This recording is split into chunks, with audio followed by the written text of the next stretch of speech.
Good morning, everybody. On stream recently, we watched all of the currently available episodes of Val Verde, an analog/digital horror series. The stream went on for so long, I had to break these uploads up into 3 parts, and in this part, we actually had a chat with the creator of Val Verde himself, Alluvium.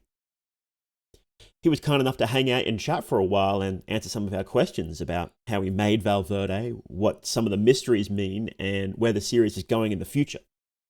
The link to Alluvium's channel is down in the description, so make sure to go check the series out. I hope you enjoy this conversation. Jaw dropped about 5 seconds into part 2, and I didn't pick it up the floor the entire time. Thank you. Well, thank you. I'm glad I could provide some funny commentary. Yeah. Super keen to see where you go with it. Yeah, I don't know. I don't know where, like, I mean, at the end of the first one, I was like, I don't know where you'd go with that, and at the end of this one, I'm like, I don't know where you're gonna go with this. So, well, let's guess. Where could we go from here, right? So obviously we need to get to the 22nd, right? You're not shut in if you are, then I am, so don't feel bad. Let's I won't ask where you're going with the third one because I know you won't be able to say. I'm trying to think what can I ask that you'll be able to say. Coming next episode. The 22nd's coming next episode? Fuck yeah, let's go. Do you have like an estimated date for season 3? It's for episode 3. Look, I'm used to do you know Fear and Hunger? I'm used to dealing with the Fear and Hunger creator who is like, can't talk about lore, can't give you any dates. It's just how he works.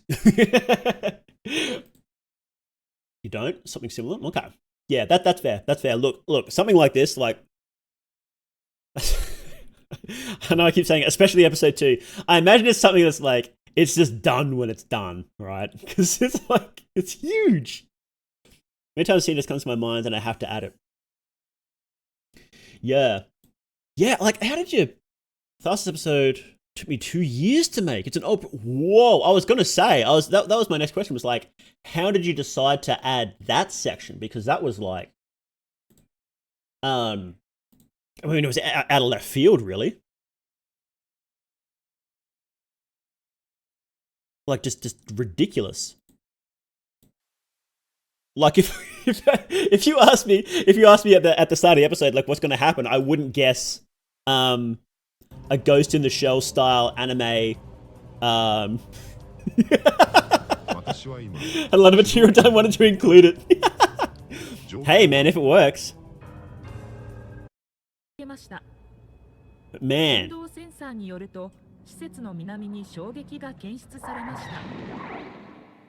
これは何かの情報がありますか? Val Verde was made as a publicity thing for Tharsis to evolve. Are you joking? No? That's awesome. That's so good. Yeah, I can't believe that. Advertising for Tharsis. So are you gonna do like a Tharsis project, like more of that in future? I like how now you've got the hang on, where is it? Here. The vertex jiggle. I was like, in the first one I was like, where's the vertex jiggle? I thought this was PlayStation. Is it there? Oh, it is. I'm just an idiot. I missed it. Never mind. I'm just an idiot. Heavily influenced by Pat Labor and Ghost of the... Yeah. Man, I can't believe how good... This whole introduction anime section just looks sick. Like, in the first one, the first episode, even that little short section at the start, very, very Ghibli.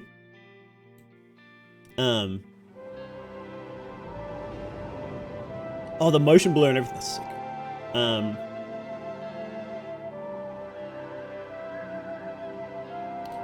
But yeah, I was like, that's really cool. You know, that's pretty sick.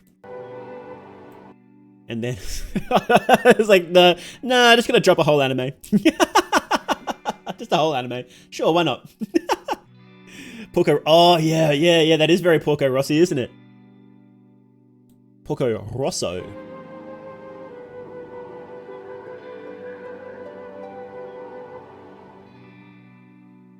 So out of curiosity, do you have like, so you know how we've got the game of Val Verde. Val Verde is a game, and then you've got the weird stuff happening. Do you have the full game planned out, like all the mechanics, how the player progresses, what they can do, or do you just focus on like the specific story you're telling? Because I remember looking at here, like I got the impression there's like multiple towns and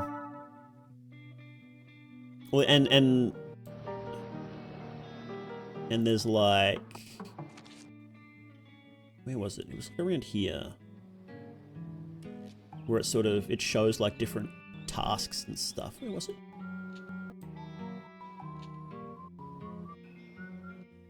Did I miss it? I think I might have missed it. Jansung, please, I'm busy right now. Can you come back later? All animated. That's like, oh, okay. Wow, so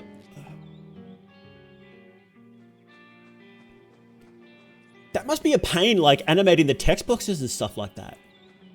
I feel like, I mean, this comes from my background as like a programmer myself, but I feel like it would have been 10 times easier to like program parts of it. You know, like do like this on like a green screen or whatever, and then put that over a video. But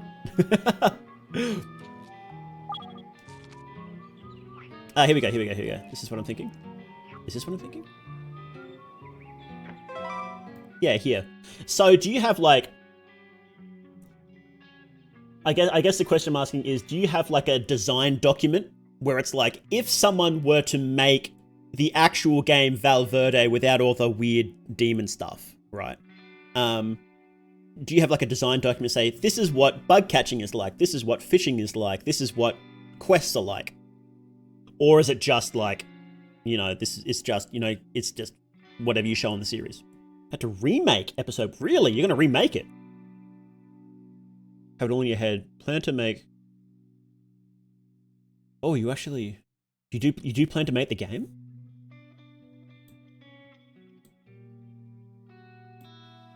I have a feeling that if you dropped like, if you like, when you drop like episode 3 or whatever, if you dropped a demo for it on Steam, and you know, early access, you would just sell like a Gorillion versions.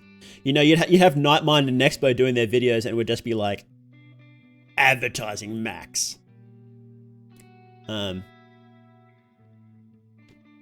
Sorry, content brain. So you're gonna why would you remake this? I'm just curious. Why would you remake this? I thought this was pretty good. I didn't really see any issues in this. I mean, like, this one is well, this one has parts that are like a step up, but even like the Val Verde parts, I don't really see that much of a difference quality-wise, but you cringe at the pacing, really. Pacing is really hard to get right in internet horror series. That's for sure. That's for sure. A lot of people just completely screw up the pacing. I think it's too fast. You reckon?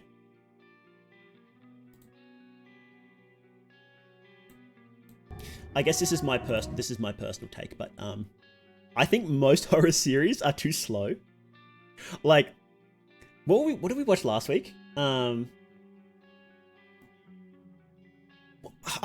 I've completely forgotten what we watched last week. How did my brain just completely slip on this? Oh, that's right. The Godzilla analog horror series, The Man in the Suit. And it's like, there'll be text on screen and there'll be like a light noise, and then 30 seconds later something will happen, and it's like, I know I have Zoomer brain, but still, you can tighten it right up. And I felt like this had pretty good pacing. There was never a point where I was like, this is too slow. The only time my Zoomer brain kicked in was during this last part. But that's just because that's just because my mind has been ruined and I need subtitles on screen to focus. That's the only reason. Well, you know, far be it from me to tell you how to do it, but yeah, personally, I didn't have any issues with it. I really like how subtle some of this stuff is. Like, it's like, oh, okay. I really like this part actually, even though it's like really small. I like it how it's like, oh yeah, you think it's just showing gameplay. But then it's like, no, there's like an anomaly. And it's only if you're like really paying attention, you realize, oh wait, no, they're staring at that thing. I really like the parts like that. I thought that was pretty cool. This part scared the shit out of me. The wolves.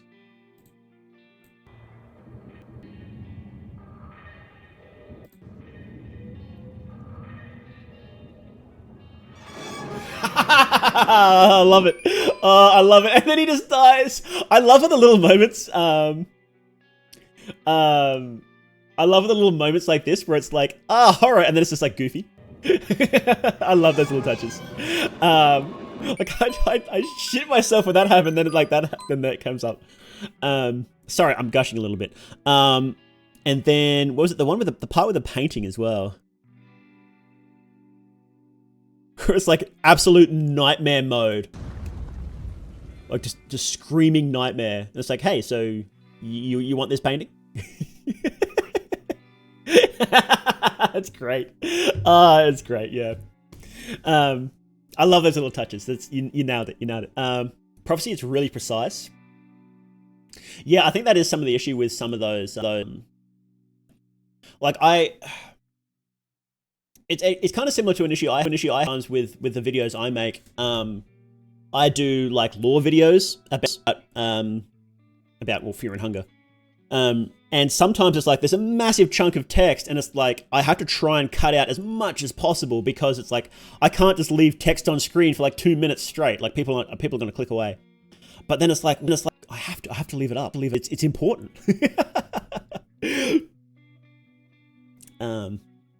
So yeah, no, I get it. It's tough sometimes. And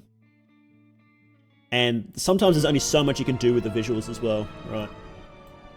But, oh, I love this angel though. This angel was sick.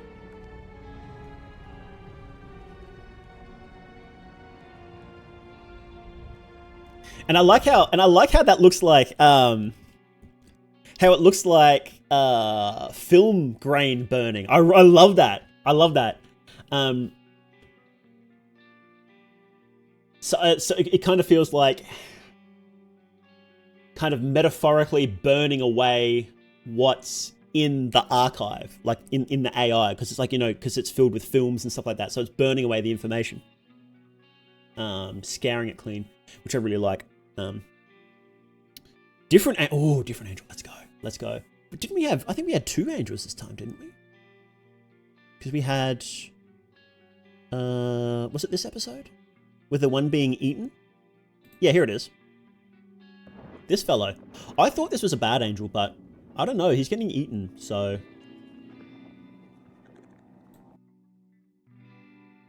Oh, can I ask for a hint, actually? Can I ask for a hint? You don't have to say if that's okay. Do we have enough information to know who... Hang on, is this on screen? Yeah. Do we have enough information to know who the idol patient is? Or not? If you don't want to answer, that's perfectly fine. Called Angel Quest, really? I have to check. Hang on, let's see. Angel Quest unreleased game. Angel Quest PS1 PC cancelled. Not at this stage? Okay. Interesting. Yeah. I was gonna ask about this guy, but I was like, no. Yeah, you ain't saying it. He's set up for later for sure. I like this section. It was I love the voice actor for this actually.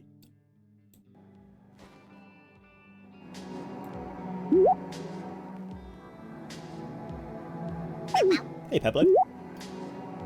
What's your name? Mi nombre is not. Is this an AI voice? That painting is from a Tango album. Tango album. That's... Oh man, that was a really bad Google search. Tango album. The name is Augustin Arusta. This fella looks creepy. This is a creepy looking fella.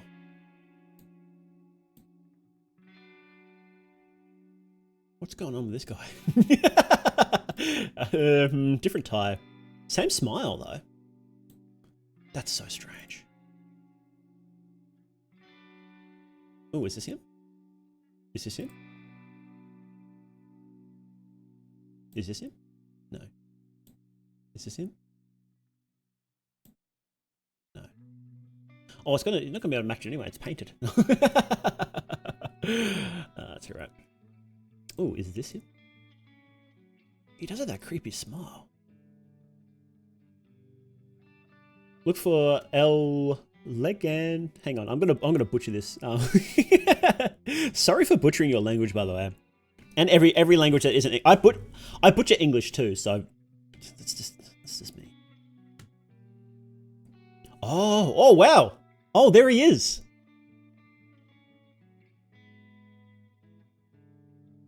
That's him. Wow. Cool.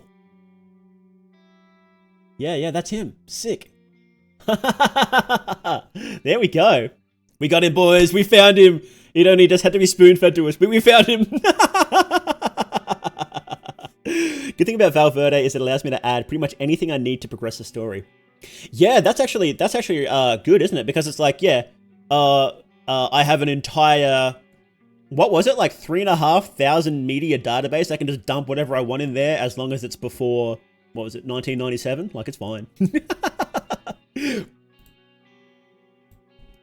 Is this specifically important, or is it just something you found neat? It's wrote a gigantic number. Yeah, it was massive. It is pretty creepy looking, isn't it? I think that's pretty cool. But I'll add it. Yeah, yeah. Why not?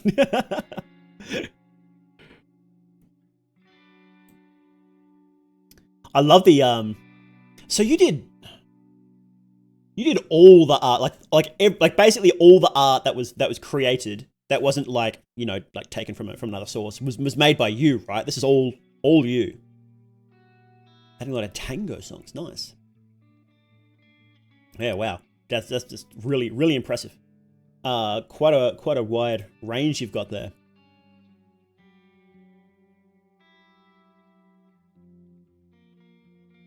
I love this section. This section was so cool.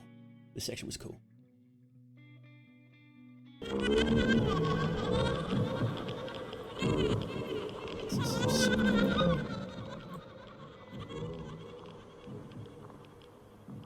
I liked it how I love the little touch. I love the little touch where the camera switches. I like like the stationary cameras. The camera switches to like that cool pose that the games always have, and then she tries to look, and it fails. I love that. I was like, yes, okay, I knew exactly what that was. It's a great little touch. Idea behind doing so many stars was if I fail, at least it'll get me a. Yeah, exactly. I think if you went to a game company and was like, yeah, you know, my game's been covered, my art reel has been covered. Like, how many million views do these things have? Like, you'd have over a million views at this point covering your art reel, basically. Yeah. You do games, you don't program. Oh, sick. Have you worked on any games we would know? If you're allowed to say. Crackle of a Geiger counter in the background where even... Oh, is there? Oh, you're right.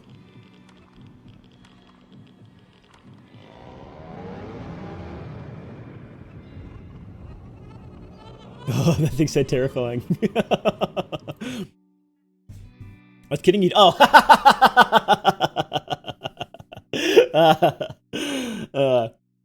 Reminds me of the Shadow Temple. Oh, that is real Shadow Temple vibes, isn't it? It is real Shadow Temple vibes.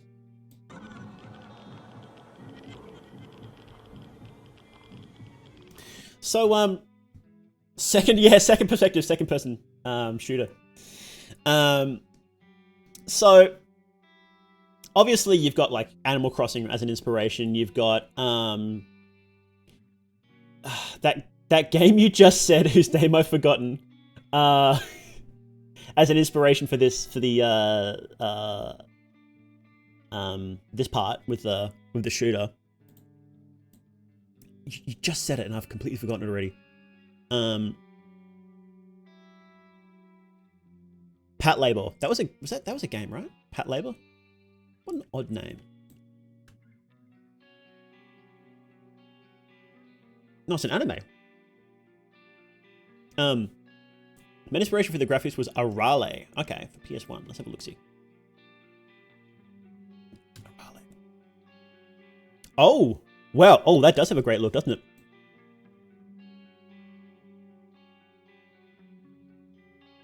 Wow, that is a really nice look.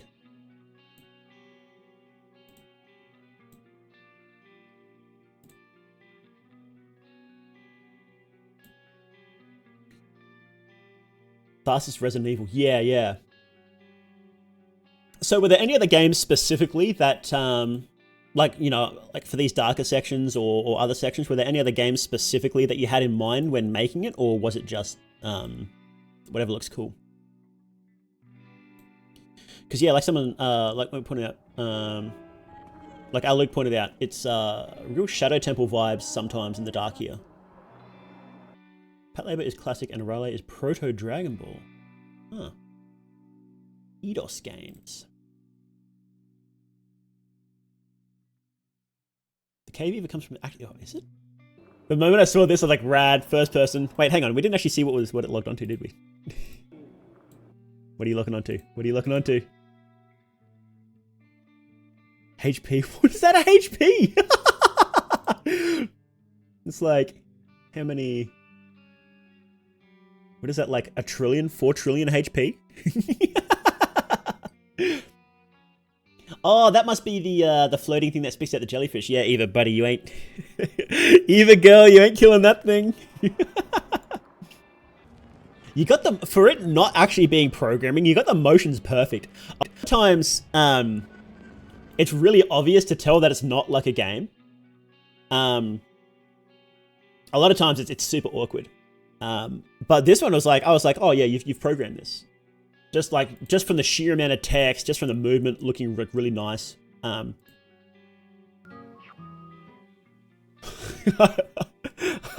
really don't envy you doing all this text. I really don't.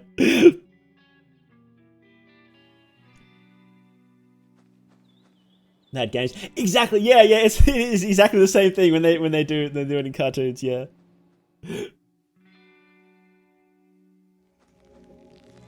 This whole section, going through the 7 deadly sins was sick.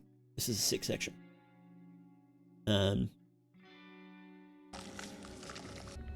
This was terrifying. This last section. Yeah, I was like, don't look up, don't look up. Don't look up at it, whatever it is.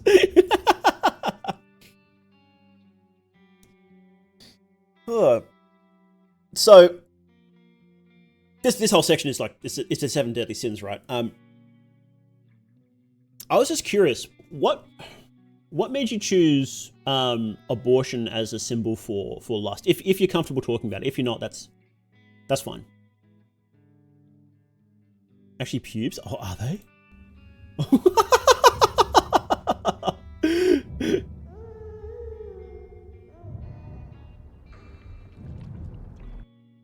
What are those lumps of... Oh, I actually know what, I can guess what those lumps of meat are, actually. Only partially related, but really loving the PS1 early console retro aesthetic coming back fairly recently. Signalis, Ultra Kill, Parapecia. What's Parapecia? Yeah, Signalis looks... Oh, beautiful game, Signalis. I need a new tab. Here we go. Long conversation, but basically the result of lost culture. Yeah. Yeah, that makes sense. Propecia game. Well, this does look sick.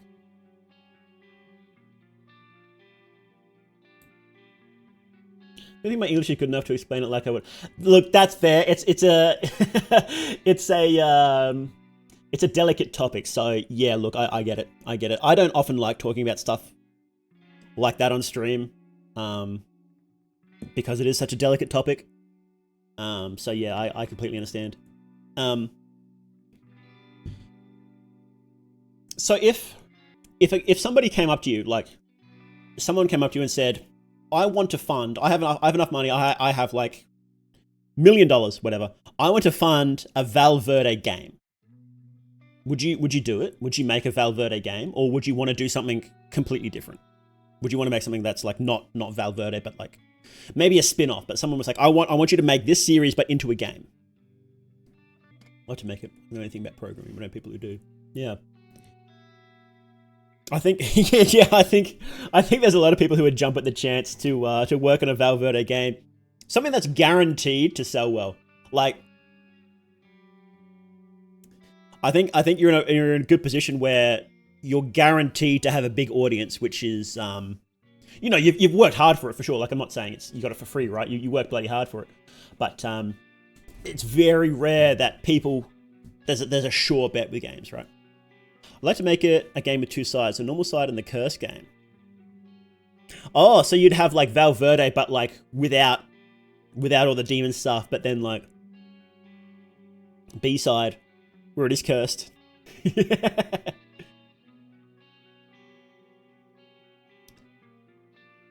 You know what would be sick? And I know the rational part of my brain is telling me how dumb of an idea this is, but what I would, the dream is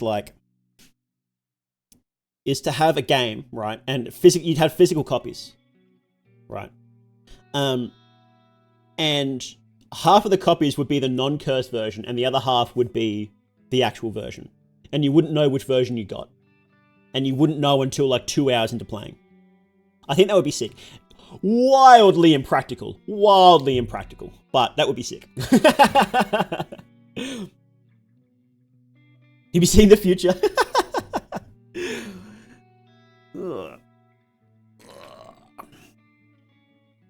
So do you have any plans for projects outside of Val Verde, or are you just thinking about Val Verde for now? You just want to get that finished first before worrying about other stuff?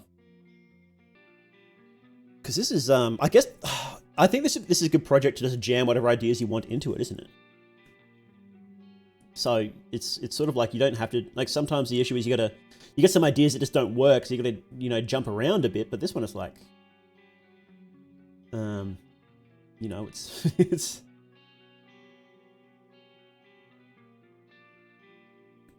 when I finish Val Verde, I'll continue with Tharsis. Oh, okay. Had the entire idea of Tharsis in my head. So will Tharsis be like serious and not like all horror, like twisted, dark, evil, every copy of Tharsis is personalized type stuff, but like it's just straight up Tharsis is it's Tharsis, right? No demons, no messing around. Every copy of Tharsis is personalized.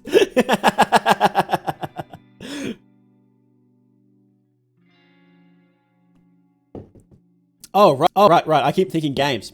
It's an anime, isn't it? I'm an idiot. I think after you finish Val Verde, you'll probably be in a lot better position money-wise to work on a bigger project like that too. I don't know. You may not want to talk about money, so feel free to not answer this if you don't want to. But are you working on this like full time? Like, do you get enough from YouTube and Patreon to work on this full time, or do you do this with a day job as well? Actually, no. Now that I think about it, I know a lot of good artists from Argentina. The economy here, especially now, it's very unstable. Yeah, because the person who drew my model is from Argentina as well, I'm pretty sure. What do they put in the water in Argentina that you guys have lots of good artists there? What's going on? Work for other countries a lot. Okay. Queen is basically dead. Oh no, that sucks. Well, hopefully that can change soon. You guys had a big election, huh? Hopefully that'll shake things up a bit and help it go. I don't know anything about the guy that was just elected. Other than people seem to think he was predicted by the guy that shows up in the series. What was his name again? By the fellow that's it's not gonna load, is it? Here we go. Some people seem to think that he's predicted by Paravicini. Paravicini.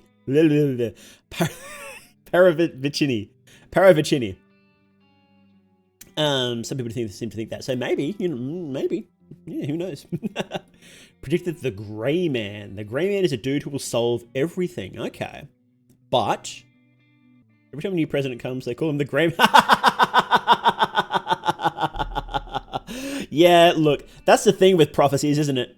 Like, if they're vague enough, people will just start saying, yep, that's totally, that applies to me. It totally does. Here comes the Grey Man.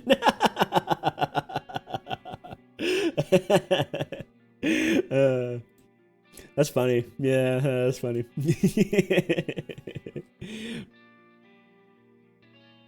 The Prophecy of New York is it now? That was so cool when I realized that was in the game. I was like, yo! La Libertad de Norteamerica pedara su luz, su antorca no alumbrara. Como ella... How do you pronounce Y? El momento será atacado dos veces. Wow. Rolls off the tongue. The freedom of North America will lose its light, its torch, and won't illuminate as yesterday, and the monument will be attacked twice. Oh, there you go. Huh. That is... that is pretty good. That is pretty good. I don't like that. Does he have a lot of accurate predictions?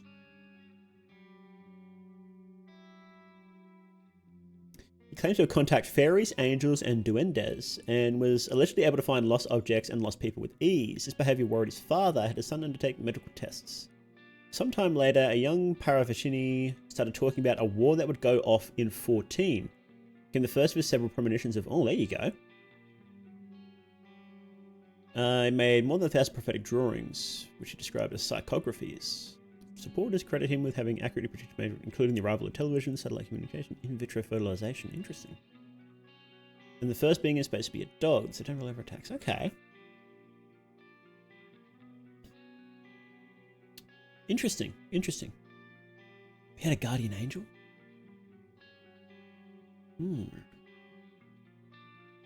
The drawing is the Statue of Liberty, but made with 2 towers. Oh, you're right. Yeah. Zoom in. Yeah, it is, isn't it? That's creepy. What the hell? In my Patreon, in the images section, all the prophecies in episode. Oh, okay. I will have to. Well, I'm not gonna show it on stream. I will definitely have a look at that. So everybody else go check that out too. So that's. Oh, you got concept art for the series. Sick. Oh, prophecies from episode 2. Cool. Oh, for free? How do I tier public? Oh, these are free. Right. I have my own Patreon. I should know this stuff, shouldn't I? This was so sick. This chick was so sick. Here we go.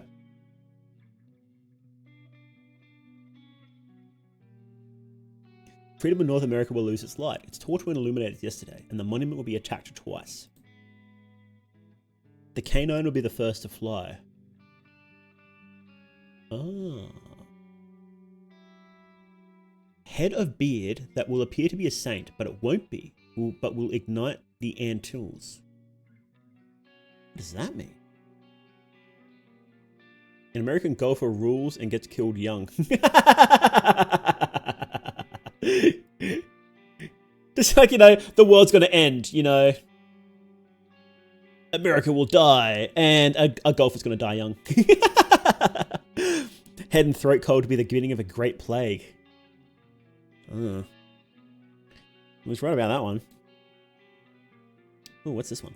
Power duel between Yankees and Russians. Duel of space and terrain conquest. Though it may not seem like it, America will carry the scepter. Well, they did destroy Russia several times over, didn't they? And oh wow, this is from 1941. That was well before the space race, wasn't it? Wow. Yeah, Leica. We love Leica here. Wait, was that all of them? That wasn't all of them. Hang on. What am I doing? Here we go. New weapons, new temperance, new sensibilities. Sexes in new states. New music, new drugs. Demonic tempers in the 66. Day at 66, not 96. Time period. What does that mean? So these drawings, are they? So these specific prophecies you picked for the video, are they like super relevant? Should we really be paying attention to them, or are they just like kind of relevant but don't look too deep into it, or are they just cool? Or are they just cool? Some of them are, others are just there because they're interesting. Okay, so we know for certain then that the golfer one is the most. The golfer one is the most important. 100% most important. I can guarantee you that the golfer one is the key. The golfer one is the key to Val Verde, guys. It's the key. Oh, here we go. This one's obviously important. It shows up like twice, doesn't it? Above the Calvary of the world, Christ will reign again and will be an era of peace. The year 2002. Again, not a literal date, but a period reference referred as 2002 in different prophecies. Okay. This one showed up a couple of times and like, or it just rested on this one for a bit. So it's definitely important. Above the Calvary of the world, Christ will reign again. Will be an era of peace. I do feel like the series is building up to the end times. End times positive. Which, this seems like a very, from what I understand, it seems very similar to just to that, right?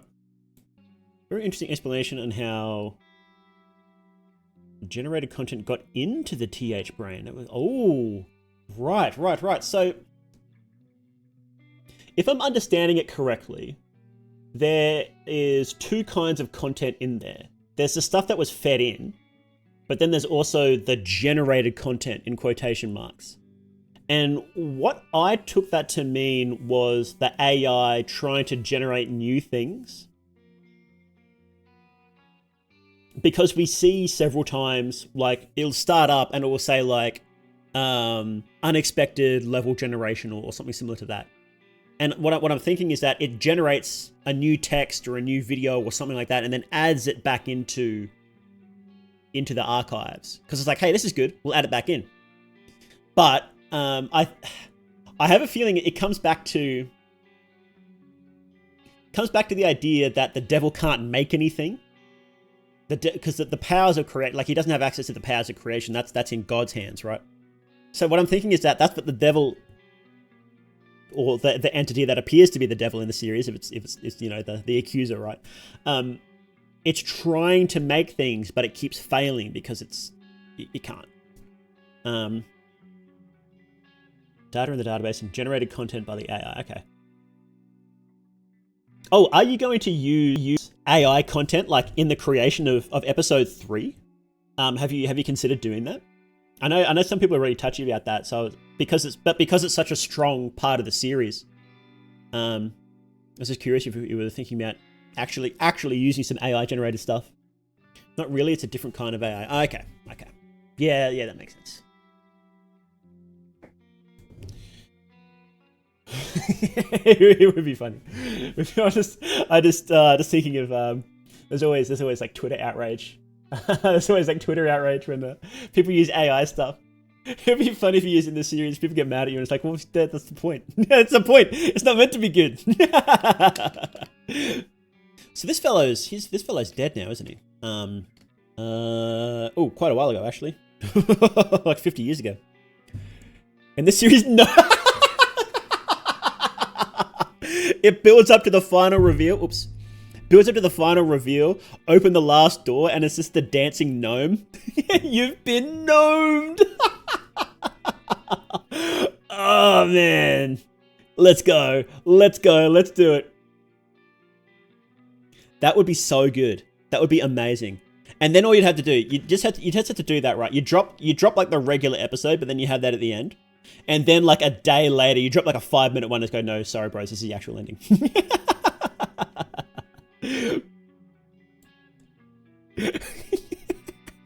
Oh man, that'd be so good. Everyone will see Christ Jesus. That's a nice simple one, isn't it? Oh, this guy got fried by seeing Jesus.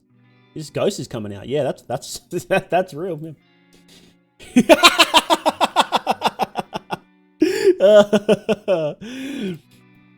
I'm not a good demon. Dead kids get revived into gnomes. Oh man, what are the other free ones?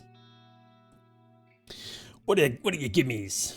Early access content showcase. Let's see. I wonder if did much change. I wonder. I'm not a machine. Oh man, Patreon video loading is sort of slow, unfortunately. Logo and sharing policy. Oh, here we go. I probably should have read this, huh? Before I hit you up.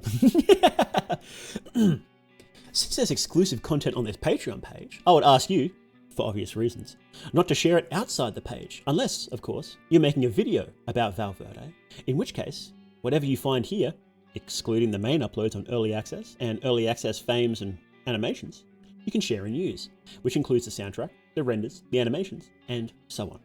Have fun. Some history about the logo itself. I made it long ago, in 2017. Really? Wow. A lot of the stuff in this project you've been working on for a while. Made it long ago in 2017. Well, Val Verde was an actual game project. It was mainly inspired by the Animal Crossing logo, but uses a similar font to The Legend of Zelda. You're right, it does. Were you planning on... Was it always planned to be, like, creepy? Or was it, or was it supposed to be like a comfy little... Oh, excuse me, a comfy little game to begin with, and not creepy? Animal Crossing game, really? I think this is a similar situation to, like, did you ever read, I know, but did you ever read Homestuck? I think it might be a similar situation to that, where everybody wanted a Homestuck game, but the actual story, so, you know, if you're not familiar, and for anybody who isn't familiar with Homestuck, it's based around a game where, it's a really complex game, actually. There's a lot that happens in it, but it looks cool. Really creative. Jesus, what do? You do everything in the fucking game. But it's based around a game called Esburb, and over the course of the story, reality starts breaking down. The game goes wrong. The game glitches, and it goes completely wrong. They don't finish the game properly, right? And that seems to be a similar situation here, where it's like you've got the game Val Verde, but then you've got the story. Just playing through the game is not as interesting as what the story is, for like a video perspective, right? When you're making a video series, right? It's more interesting to break the game, to have stuff go wrong. But people still really, really, really just want to play the game. People really want to play Val Verde. People really want to play Esburb. And whenever there's a game based around, whenever there's a series based around a game like that, people still just really want to play it, even though it's not as interesting as as what the actual story is. Homestuck nerd? I'm not a Homestuck nerd. I'm a little bit. I had a troll sonar, okay? I did have a troll sonar, okay? But I'm not a Homestuck nerd. Many people comment they would love to play the game. I'm going to make it in the future. Yeah, I reckon. You get a pretty good path for the future then. If you keep making this, and you got Tharsis, that's pretty sick. And even if that doesn't work out, you could just go, here, look at this. Look at my animation reel, and it's like, it's like, like fucking amazing, like professional animation studio level. I think you're pretty secure for your art future, man. So the next episode. So what have you said so far? We've got another angel coming, right? We've seen, how many angels have we seen? Actually, when I finish Tharsis, I'll dress him as a gnome and scare people in the park. That's just commendable. I think that's commendable.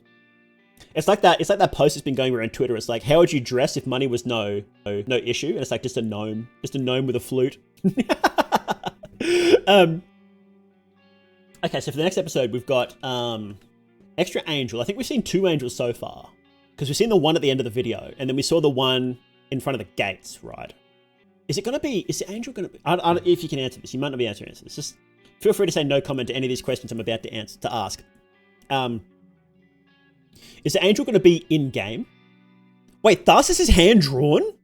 Are you kidding? You're kidding. That's a joke, right?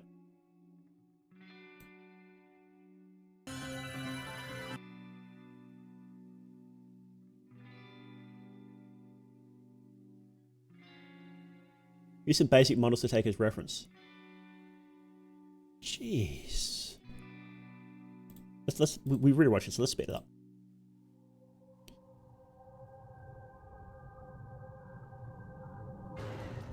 That's all hand drawn?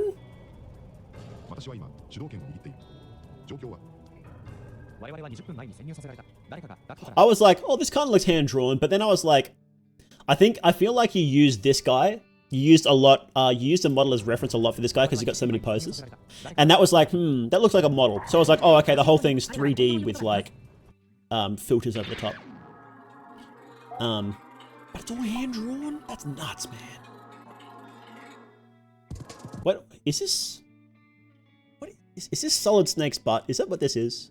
I feel like that's what that is. I love this. You nailed this. You nailed the aesthetic of these characters. That's great. It's a brain. Oh, is it a brain? That makes more sense. That makes a lot more sense. Where is it here? That does make sense. Okay. Does make sense. Only 3 part was a general walking from behind, the back shape. Oh, okay. Do you like, have you watched Escape from New York? Ah, that one there, okay. Yeah, it's just pitch black, you may as well, right? Yeah, you may as well. Escape from New York has similar aesthetics to this, and it's Kino. It's 10 out of 10. Highly recommend. Know the movie? Don't remember the plot. I believe it was inspiration. Yes, it was. It was a really big inspiration for Metal Gear. To the point where Snake, his alias in the second game is literally the name of the character from the movie Pliskin, because the character's name of the movie is Snake Plissken. They call me Snake. It's great. How long did this take? How long did this this animation section take to make? Like the just not the 3D stuff, but just the anime. 2 years. Wow. Bloody hell. I mean, it came out great. Got tired of working for the wrong people and I said, fine, I'll do it myself. Yeah, sometimes you just got to do it right. I feel like, especially in the creative field, sometimes you just got to say, no, I'm doing something for me now. And it really helps you sort of understand why you love it.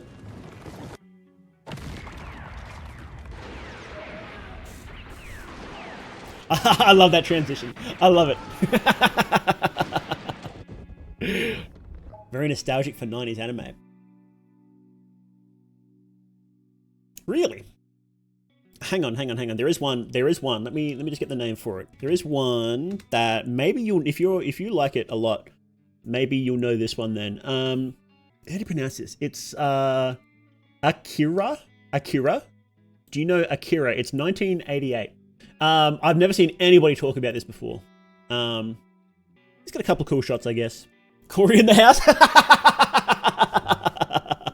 Looks great. I'll add it to the list.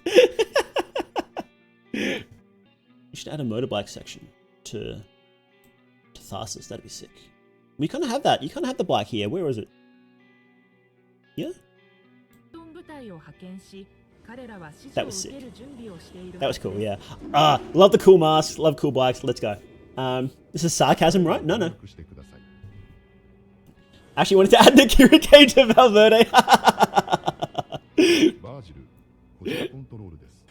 地下では If you have a bike section, I think you're legally obligated to. If you have a bike section in any anime, you need to have the Akira slide. I think you actually have to, or they'll send a hit squad after you. The Japanese government will send a hit squad after you. So, Fortnite. Yeah, add Fortnite. There you go. Add Fortnite to Val Verde. You actually got sued over it.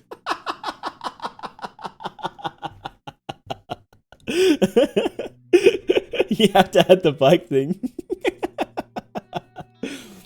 Yeah, you should add, what's the character's name again? Does the character have a name? Does this little fella have a name?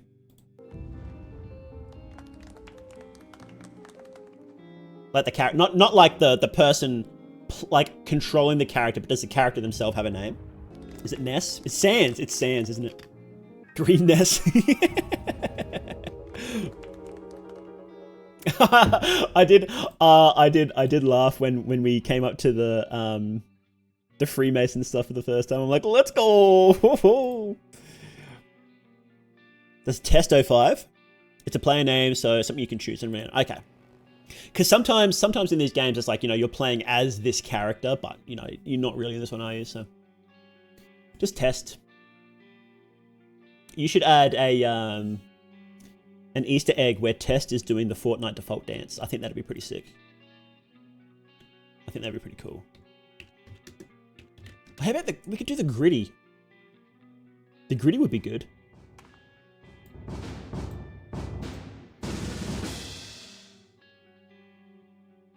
Testo 5 hits the gritty and fucking dies. Sing the Pokemon Go song. Poor Matthias. I feel so bad for Matthias. Bro, he's straight up not having a good time. Maybe he's going a bit better now.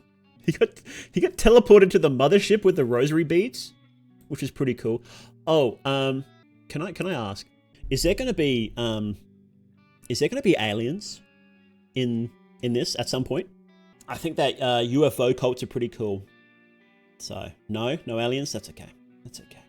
We'll get our UFO cult analog horror at some point.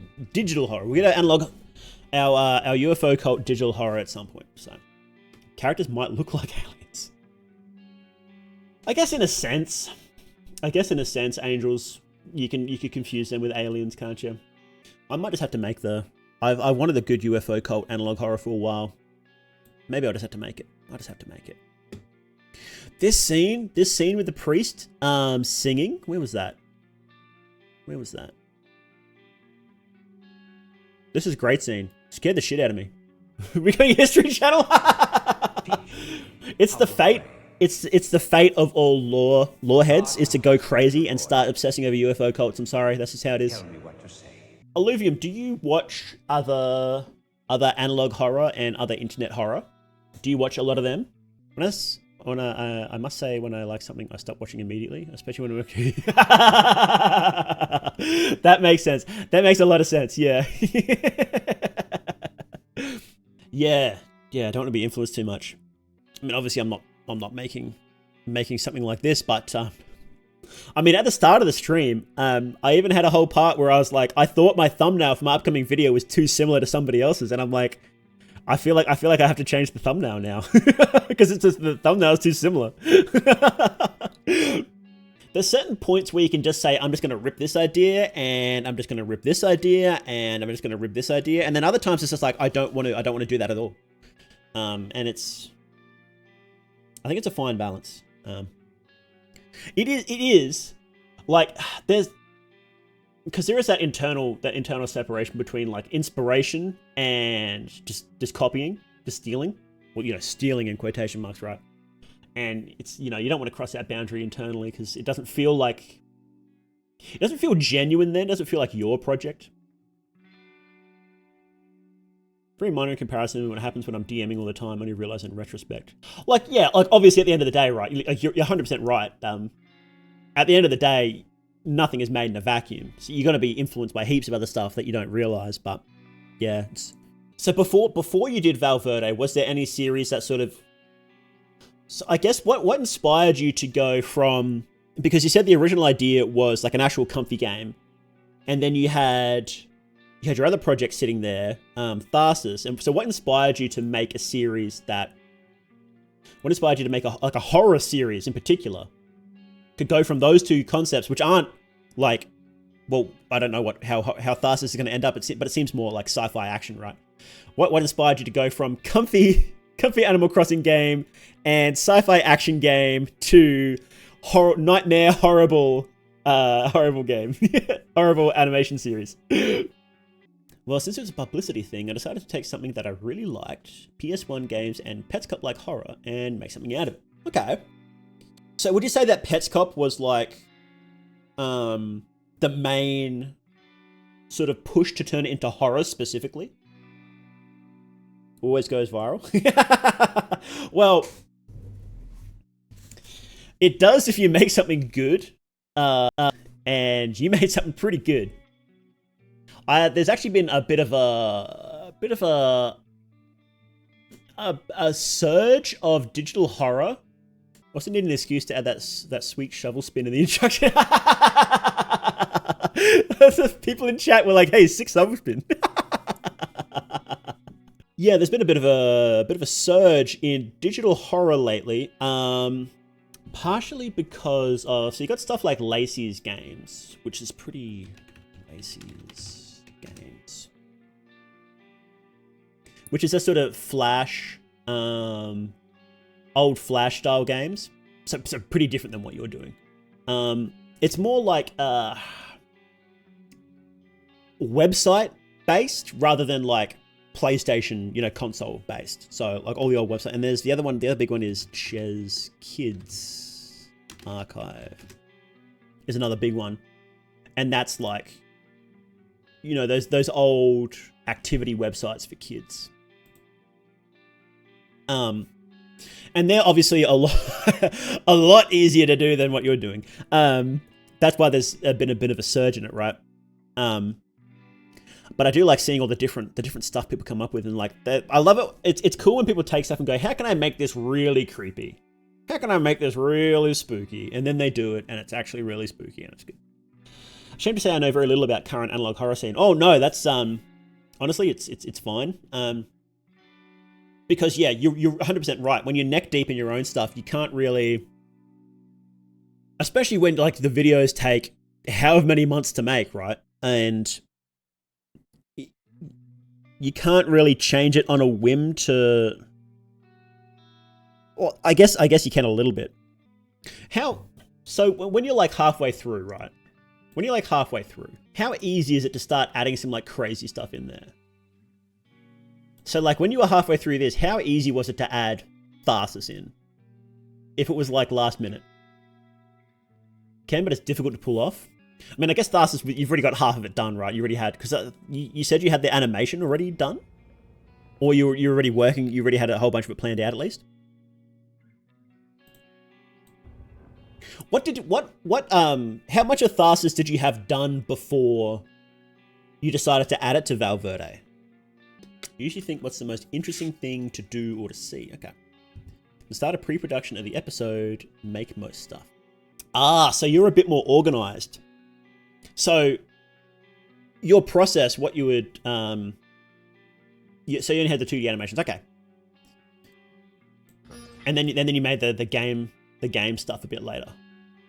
So your production. So how you go through the episode, you would like plan it out first. So you would script it all. Do you script it all out? Are you like super thorough beforehand, or do you just have like general beats? Because I know some people will be like, you know, all of the text that is in the entire episode, they would script it all out, they would storyboard it, and then they would do everything they can. If you plan all that you can, okay. And do you change the plan much? Some things come to mind every now and then. Okay. Happens a lot when you pray. Oh, that's interesting. Is there a specific example you could give of a bit of content that came from you praying?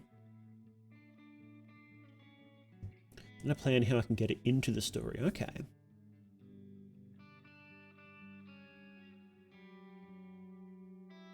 The plan section. Ah, at the this starting part. Oh no, this plan section. Where is it? This one? Or the very start. Cool.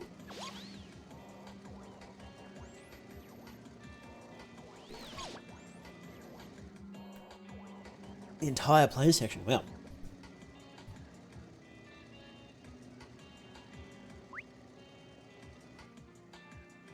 Whee!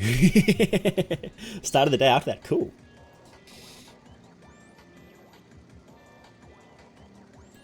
That's cool. Because you finished the last, so you had the video done. Oh, this scared the shit out of me. This part. I was like, oh no. I was like, oh no, it's going to be like a demon. But it's like, no, it's not. I was like, ooh, okay. I was like, oh, okay.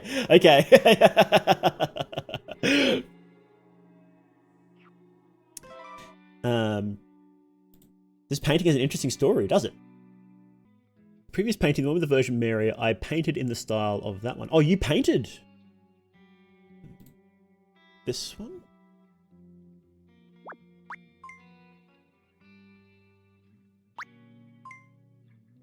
Is it this one, right?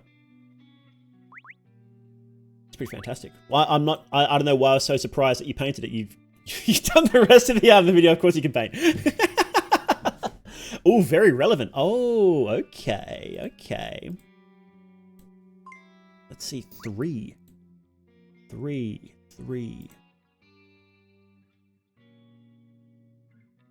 Okay, very relevant, you say.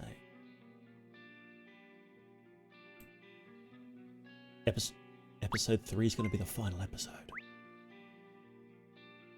You can see it now. And that's the angel. And that's the Virgin Mary.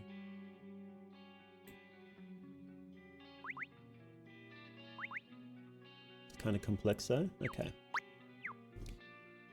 Well, we'll definitely keep that in mind for when Val Verde season 3 comes out. Something to do with the ending of episode 2. Really? Ah, right. The full story. Yes. Goodness gracious. Washed away the fetid atmosphere of sin that engulfed the earth. The same happened in the days of Abraham. I've seen a couple of videos from this guy before, and I couldn't find him again. It was his video talking about Napoleon, and Napoleon being Aries, was it? And I tried searching like priest-looking guy giving a lecture about Napoleon being Aries. And it's like, it's not happening, bro. It's just not happening.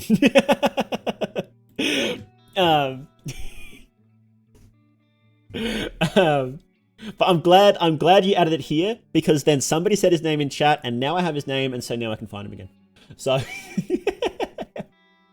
the Venerable Fulton Sheen, they said his name is. Is that it? Fulton Sheen? Searching Fulton Sheen Napoleon. Here we go. I'm surprised it's not cut out by itself. Fulton Sheen explains the devil, demonic possession, and exorcism. I feel like communism versus every single American. It's great.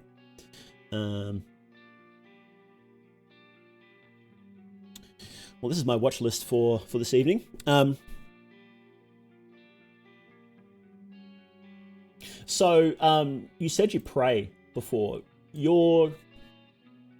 Does your personal religion have a big impact on the series? Because it's funny you mentioned being inspired after or during praying. Huge, actually. I'd say the Virgin Mary hijacked the project. Wow. Well, she can do that. Yeah, I was just gonna say it's funny you mentioned that because before, because I used to stream a few years ago, and then I took a big break because I had a whole bunch of bad stuff happen in my life, and then tried everything. I was like into magic, tarot cards, all that sort of stuff. Nothing was working, and then one night when I was like the darkest I've ever been, I was like fuck it. I was like, fuck it. What do I have to lose now? Right? May as well pray. And I did, and it was like boom, just a huge weight lifted off me. And immediately after that, my life started turning around again. I started streaming again. I changed to be a demon.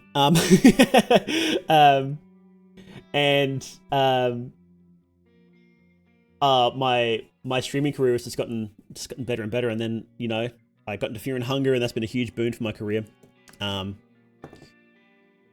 yeah, it's hey, it works. It works. But I don't talk about my religion very much on stream because, you know, I don't feel like I could do it justice, and I don't want to. You know, what's that saying where it's like the worst? There's no. What's that saying? It's like there's no better way to advocate against something than to advocate for it poorly. I don't want to do that. I don't want to be here like yelling at people, reading, like, you know, doing sermons and then fucking it up and then chasing everybody away. And it's like, well, that doesn't help anyone, right? I'd rather try to be a good example. Yeah, it's going through some rough times. Val Verde helped me get past them. I got really religious that specific year. Yeah, it's funny how it works, isn't it? I think Wendigoon is a great example of a what's he, Christian, Catholic? I don't remember if he said what specific denomination he is. But he's a good example of a Christian content creator that doesn't like force it down people's throats, and it's just like, you know, he's good content. People want good content, so you've got to give them what they want, right? But at the end of the day, you've got to do that because people, you know. Anyway, but he's Protestant. Okay. Ugh. Protestantism is more common in the US, isn't it? Especially in the mid-regions, I think. I don't know, though. He's non-denominational Baptist. Oh, okay. Monomask, pray to become a demon sounds pretty straightforward to me. Lord, forgive me just this once. I need to go all out. You talked to him, did you? He seems like... Is he as nice as he seems? Because, like... I watched a video. There was a video about what is it, like Wendigoon, the drama of Wendigoon or something like that. And I watched it, and it's like the most mild stuff. It's like, bro, like he seems as good as he comes across. Like he actually looks like that. Have you get in contact with Nexpo? Oh wow, Val Verde Nexpo collab incoming. Have you actually been covered by Nexpo? I don't remember. Or is he waiting until the series is finished? He tends to wait a while to cover series Nexpo, so yeah, that makes sense. Oh, you couldn't get in contact with him yet? Rip. He's busy. He's really busy actually. He's just started a new channel, so followed on Twitter, mate. You're in. Have I followed you on Twitter? Hang on, let me see. Nexpo, getting the Nexpo follow. It's pretty good, but getting the more they do follow now. That's something to write home about. What's your Twitter account?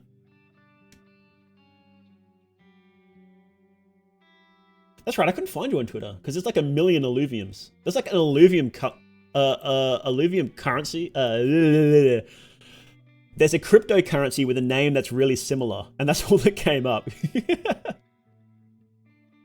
Oh, it's not public? Oh, that's right then. That's why. That's why I couldn't find it.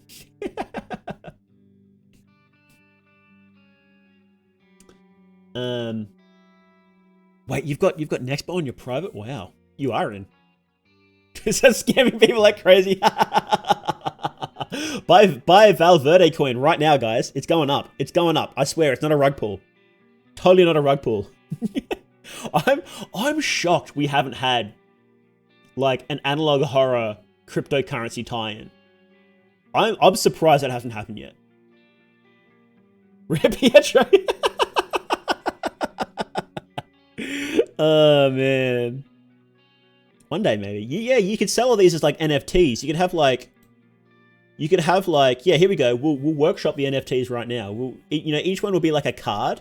You know how some of those games have like trading cards. They do trading card tie-ins. You know, like this, right? But yeah, so here's the play, right? Here's the NFTs, right? We're getting in. You'd have like cards like this, but what you do is when minting them, you'd have like a 1 in 10 chance of getting a corrupted one, right? And that would be worth like 100 times. Be great. Be great.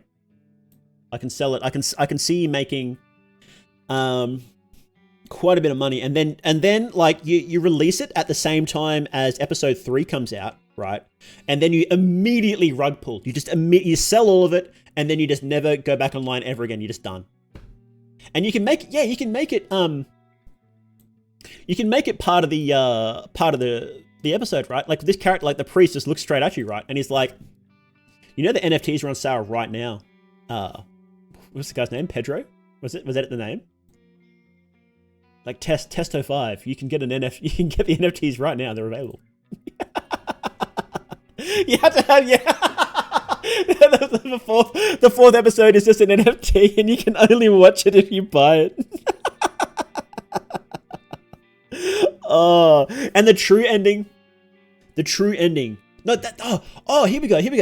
We wrap it in with the gnome ending, right? And then the true ending is sold as an NFT. And there'd only be like 100, right? You can only watch it if you buy it. Wow. Spinning shovel NFT. Oh, it's gonna get so much money from this. Of course, I'll be taking a cut. I'll be taking 10% as chief imagination officer, of course.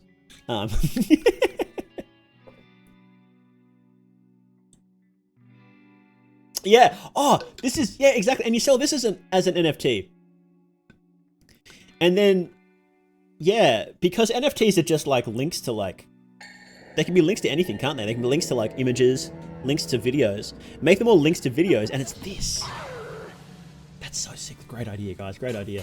I think someone did that actually, Poppy Play. Oh, you're right. They did, didn't they? Yeah, it was Poppy Playtime did NFTs. Oh, that's right. I completely forgot about that. The worst possible idea to take a dump on your audience, and Poppy Playtime's already done it. That's right, they were lore NFTs too. So it wasn't just some random NFT. It was like there was actual lore on them. Oh man, I can't believe that. I can't believe they actually did that. That's just mad. Oh. It was so funny how for like a full year after everybody was like, bros, we are boycotting every company that does NFTs, like so many companies were still doing them. Like it was I can't understand the business decisions sometimes. What law pay us? Yeah, it's just, ah man. You put it in DLC. You would make more money from DLC if you just made like, I guess the point is to have like, one artist make this in an afternoon, and then you can make. How much money do they plan on making from this, right? So 5,000 each, right? 5,000 times $15. I guess that's US. Okay. So, if they wanted to sell each one of these, right? And they wanted to make $75,000 from each. And they have 6. So they wanted to make $500,000 from these NFTs. Plus a cut of future sales too. So plus they get a cut of future sales. So that's what they wanted to do. I can see why like the money men in these corporations, when they look at NFTs, like their eyes just changed to dollar signs. I can understand that now. Wait, we can spend $100 on an artist for an afternoon and make $500,000? No, you can't. You can't do that anymore. Yeah, there's actually law. I think it's like on the other side. You could see the other side of them or something like that. I don't know. I didn't really look into it that much. Okay. Well, actually, before we change topics, do I have any other questions about? Do I have any other questions about Val Verde? Do I have any other questions? Is there anything else I can ask that can actually be answered? I wonder.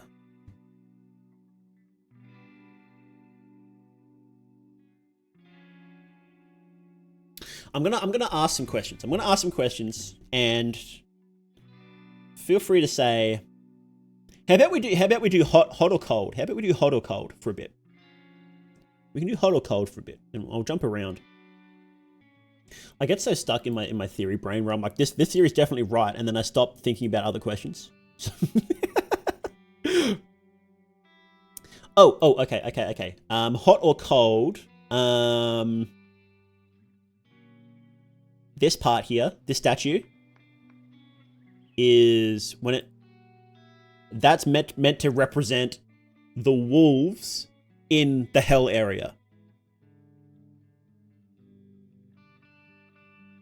Oh, wait, no, it's not. It is, where is it? Wait, it's this video. Look, it's got the horns. Bros, it's got the horns. It's the golden calf. It's this.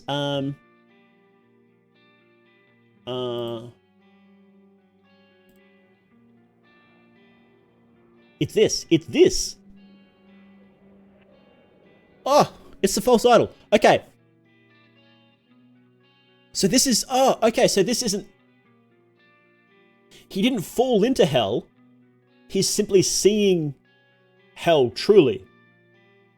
So this is the scales have fallen from his eyes. And he's seeing the town for what it actually is. Okay, is that hot or cold? Hot. Oh, okay, good. Okay. Could say hot. Okay. Well, I have been called hot multiple times, so thank you. Here's a simple question that this is a question we just sort of assumed. Okay, so Jansug isn't dead, but the other 3 are Kazuya, Oliver, and Chloe. Is that hot or cold? And of course, feel free to say no answer if you don't want it to be spoiled yet. Cold. Whoa, okay. Okay, okay. Okay, that was a lot of assumptions were built on that, I think. So that's Okay. Oh, this should be an easy one. Where can I find it? Where was that map? Here. So these 4 areas, Charlie, Oscar, Juliet, Kilo, these represent the minds of 4 kids. So Jansug, Kazuya, Oliver, and Chloe. And them being connected to the AI. It's kind of difficult to answer because of the state of the patient. Oh, interesting. Okay. The zones are connected to the kids. Okay. Cool. I thought that was an easy one. Because I think I don't know what else it could possibly be, right? Okay. In episode 2, there are hints about the Alamo. Okay, I mentioned the Alamo. I saw the Alamo, and I was like, is that? Example, in the game selector, you can see the last person that played. Oh, okay. Interesting. Oh. Oh, now that is interesting. Okay. Okay. Okay. Do we get more jellyfish lore in episode 3? Because I kind of like these. I think they're kind of cute. They're in episode 3. Yes, let's go, bros. Jellyfish bros, we're winning. Stay winning, jellyfish bros. You can eat angels. You can eat game characters. Creator of Val Verde, no impersonator, former child. Wait, so you're a former child. Were you one of the kids in this? What the hell? Wow. Were you... Wait, were you Matthias? No way. You were a former patient too, and you escaped. Are we getting March 20? We're getting March 22nd in episode 3, right? I think you mentioned that before. What text? Somebody said, what did they say this was? Enochian? Is Enochian. The meaning in particular, the scene is not important. Okay, okay. I just assumed it was like just the same thing, but like, you know, just rewritten. Okay.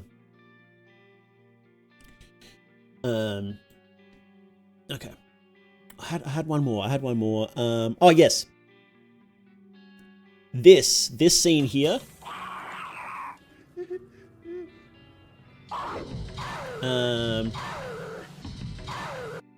This scene here. So this character is one of the kids. Hot or cold? Wait, is that's like a yes or no question? Can you say hot or cold to yes or no questions? Can't say. Oh, okay, okay. Is this character coming back in episode 3? Probably the place. Don't know the character. Okay, okay. This is just in hell though, right? I guess we haven't seen this specific spot when the character's been wandering around in hell. So, oh yeah, I guess this is probably an easy one, but the face at the end of this segment. It's the same world map as the regular Alamo. That's the Alamo? You are dropping... This is lore. I didn't know that was the Alamo. Alamo. I'm writing this down. I'm taking notes, buddy, by the way. Oh, look, just between you and me, if there's something you want cut out of this VOD because you accidentally misspeak, or let out too much, just let me know and I'll just snip it out. That's fine. What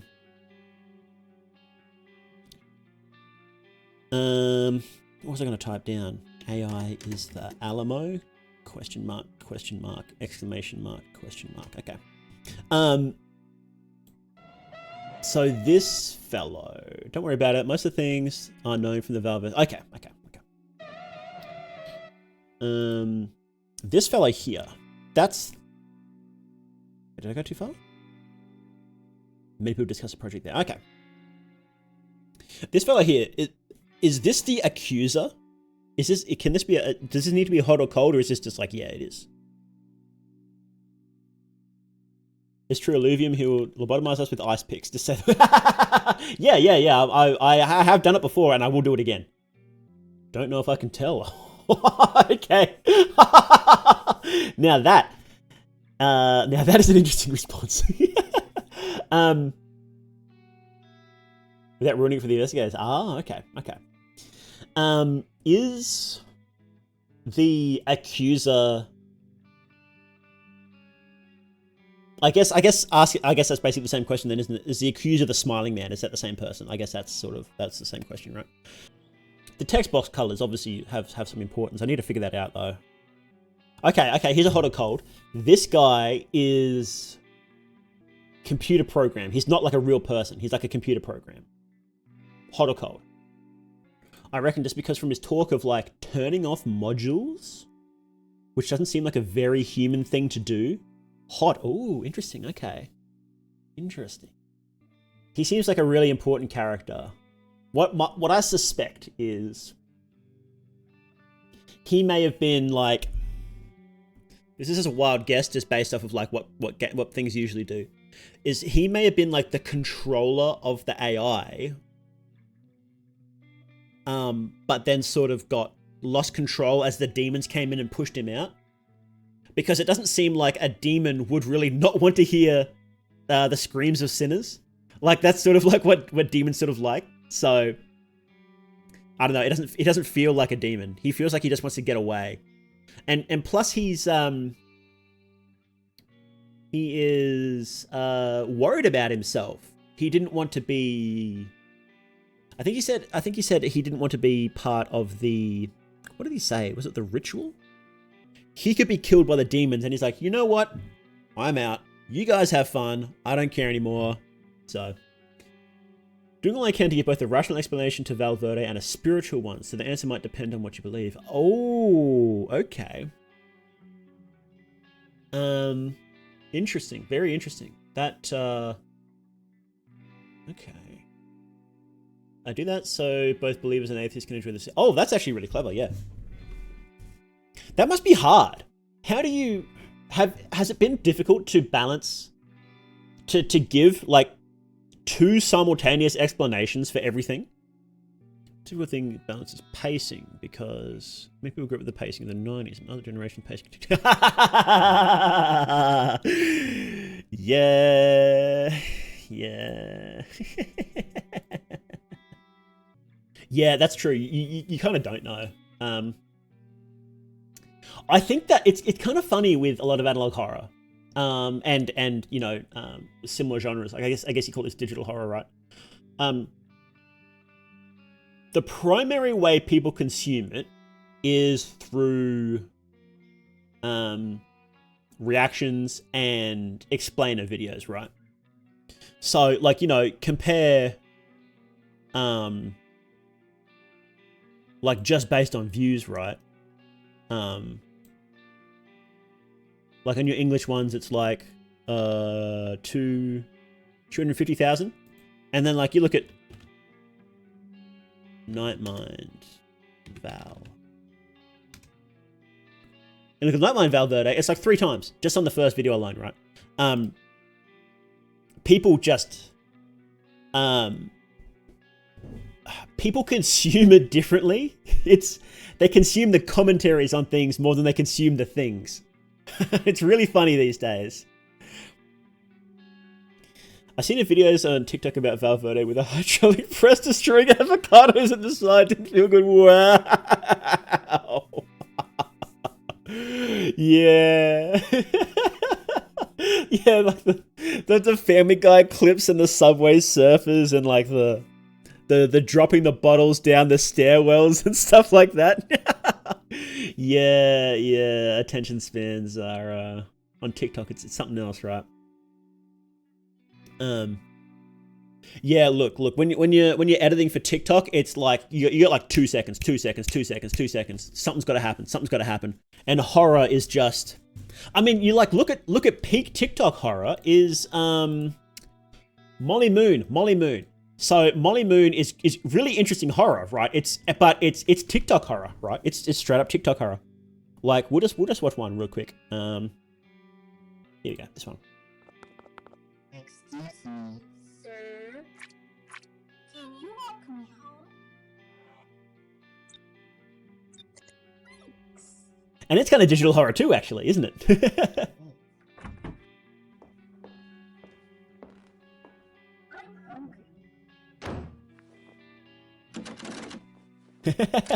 Whoa. So like, you know, completely different style of horror. Like, would this work on YouTube? Probably not. Like as a full, like as a video like this, right? It probably wouldn't. Like you can't imagine watching a 20-minute video like this. It would be tough. But for like the 60-second TikTok, perfect. Like she's nailed TikTok horror, right? Yeah, that's what reminded me. The game from Airdorf. It looks sick. Good thing the 2 years I spent animating Tharsos got overshadowed by an avocado. Yeah. Unfortunately, people like the keys jangling in their face, right? Oh, right. I think this one's an easy one, right? It's obviously is it Baal? Moloch. It's Moloch. No. This is the same thing. Are they interchangeable names? Am I getting myself confused now? Moloch.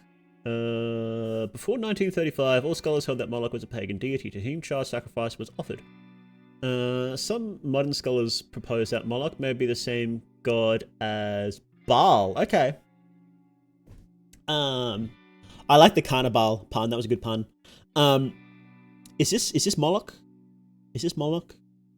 And we're sacrificing children to him, hot or cold. I think that's pretty hot. I think it's a pretty hot one. Oh, I guess a better question would be is the child sacrifice intentional? Is the child sacrifice intentional? What do you guys think, guys? So it seems like there's definitely a big theme of child sacrifice going on, right? Is it intentional or not is the question. Did the people who made the game intend for this to happen? You know what? I'm going to say they didn't. I'm going to say they didn't. I'm going to say that, here's what I'm going to say, is that Val Verde was intended to be a perfect experience. It was intended to be a Garden of Eden. But then the snake crept in. The snake being represented by the AI. Is it the AI? That's a question. So I have to step back and like challenge assumptions. I think I want to learn this after doing a full year of Fear and Hunger lore, right? But I still find it really easy to assume things. Yeah,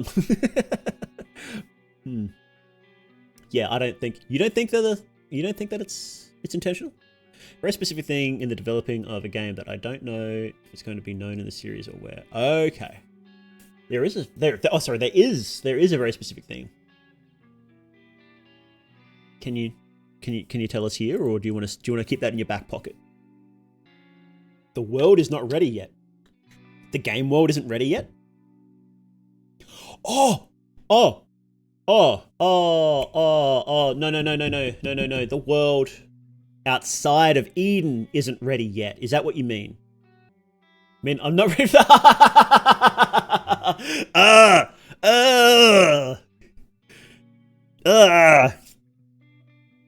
You see, you're dealing with lore heads here. We obsess over every scrap of information. But that's just a theory.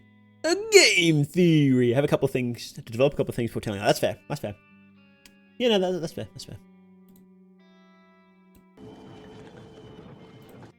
Here's a question. Was she able to get out of this? Could she pass this quick time event? I reckon she could have. I reckon if the player was cracked enough, then she could have got out of this quick time event. I think the solution to this, actually, you know what I think the solution to this whole thing is that the players need to get good for the most part. They just need to get good. That's why Baal is easy to deal with when it comes to offerings. He just wants kids. It's easier. Guess a lot of information will be revealed on separate written documents. Oh, okay. That's actually a question I'd like to ask, actually. But I believe it should be a statue? Like one of those statues around the bottom? Oh, poor angel.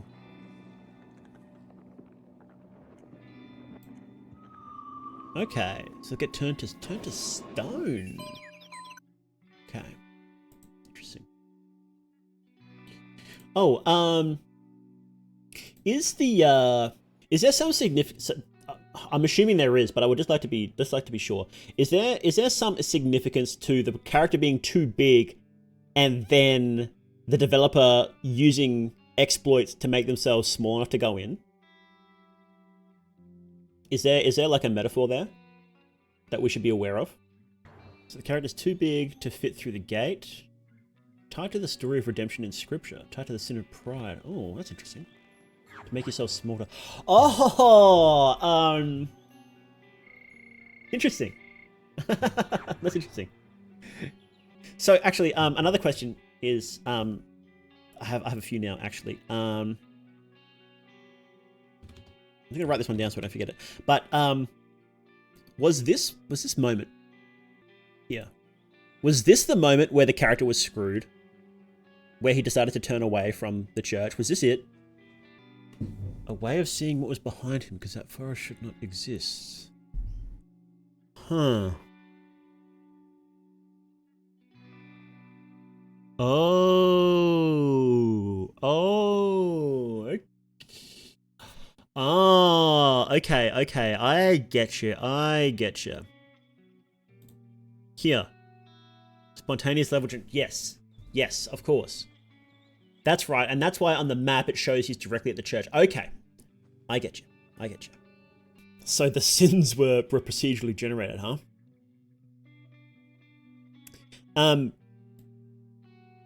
So you said, just before you said, a lot of information will be revealed on separate written documents. Will you be doing multimedia stuff for this? So PDFs or, stories or other things? Or is it just going to be contained to videos? Will the Val Verde story just be in YouTube videos? Probably will. Is there anything you're planning right now, or is it just leaving the door open to it? Some stuff is difficult to explain in the gameplay itself. I can imagine, yeah. There's a lot happening. Sometimes you just have to have a character say, "This is what's happening here." Just this. Will you be including some of that stuff along, like, before chapter 3, or will it be after? Testo 5 stops working, looks at the camera, and talks exposition. Wow, like he walks in here and goes, "Wow, this sure looks like gluttony to me." Imagine eating all this. You'd have to be a real glutton. Wink.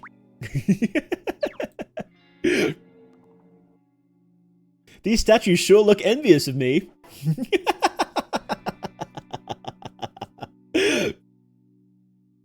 Yeah, that'd be great. In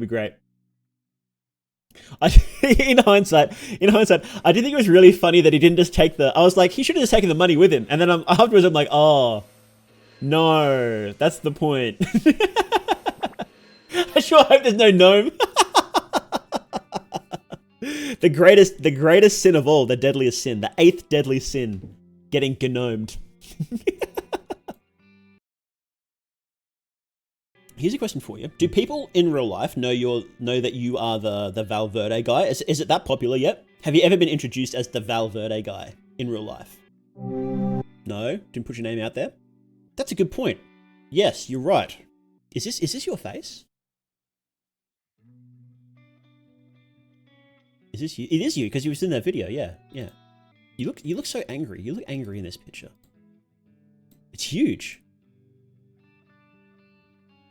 Are you angry? Alluvium, are you angry? Can we help? Can we help you in any way? Can we help you? Is there anything we can do to help? You are angry. I was no.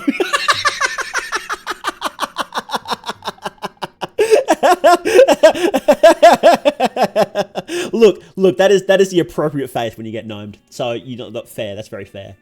Looks like Saul Goodman face meme. It kind of does, doesn't it? Boo, boo, boo, doo, boo. I'll put it through the smile filter. Is that okay? Is that okay if I do that? If I put it through the smile filter? Is that okay? Bring a creator on here, and then tell them their face looks angry, and then put a smile filter on them. I treat my guests so well. God damn it. Put the Saul Goodman intro. Oh, I'll pull that up. Yeah.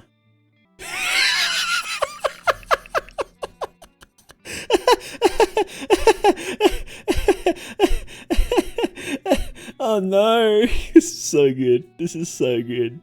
Okay. Are we ready? You ready? I'll put the music on. Here we go.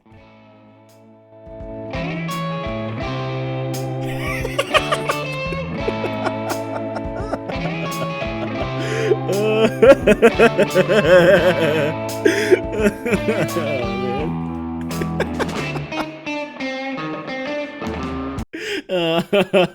gonna use that. I'll probably use this part where we're chatting for a video, and I'll put that as the thumbnail. Is that okay?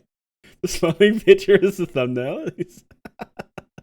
Is there gonna be a happy ending? What is so? Do you have the ending already planned out for this? Do you know where it's going? Because from my perspective as a viewer who's just sat here and watched like two, it does seem pretty coherent, pretty planned out. Some series are not planned out, and you can usually tell. Had the ending planned. It's going to depend on your perspective on it. Okay, interesting. So it's going to be a lorehead ending then. I think there's some people who are very happy about that. I can see the 1 million view YouTube video about it already. What we got wrong about Val Verde's ending. Matt Pat, game theory, done. It can be sad or good ending depending on what you believe happened. Oh no. So when you made the first one, there wasn't really any expectation.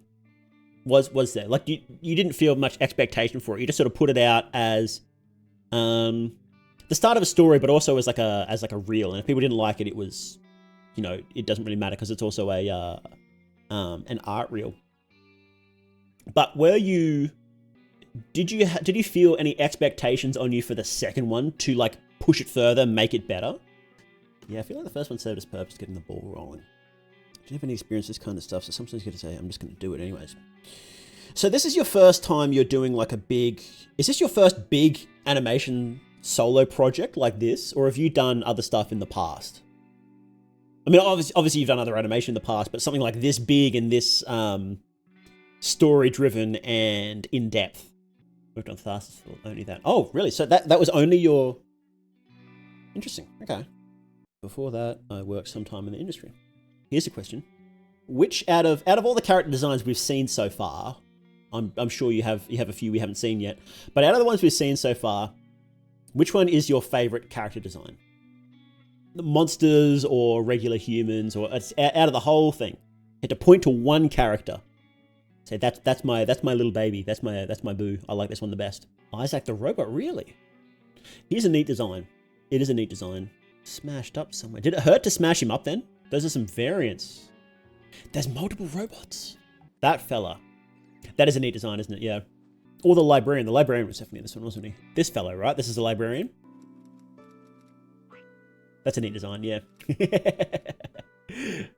I love the little sprites too. They're great. So is there anything that you expected people to figure out, but they haven't yet? Do you do you pay much attention to like the community theorizing about stuff? And things sometimes I have things that are totally not defined, so I can build in things in the future. Actually, I'll just bounce off of that. Do you, when you do that, do you leave gaps and then you don't know what you're going to put there, or is it all like super thoroughly planned out? Sometimes it happens, like a very non-defined concept that can be used in the future, but only exists as a concept. Okay. Yeah, I think when you've at a certain level of complexity, you kind of have to do that. But really, I add things out of the blue. Okay. And clash with previous law. Is it hard to make sure things that you're adding fit with the previous law? Do you have like a master document somewhere where you've got it all written down, and then you go back and like reference old things, or do you just have it all in your head? Sorry, I'm shooting so many questions at you. Sorry. Yeah, but sometimes limitations of previous law breed creativity. Okay, you make a document at the start of the episode. Okay, interesting. So if you died tomorrow, if you got hit by a bolt of lightning, would we be able to like find the document and then figure out how the series was going to end? If the Freemasons unalive me tomorrow, people would never... No! Not again, damn it!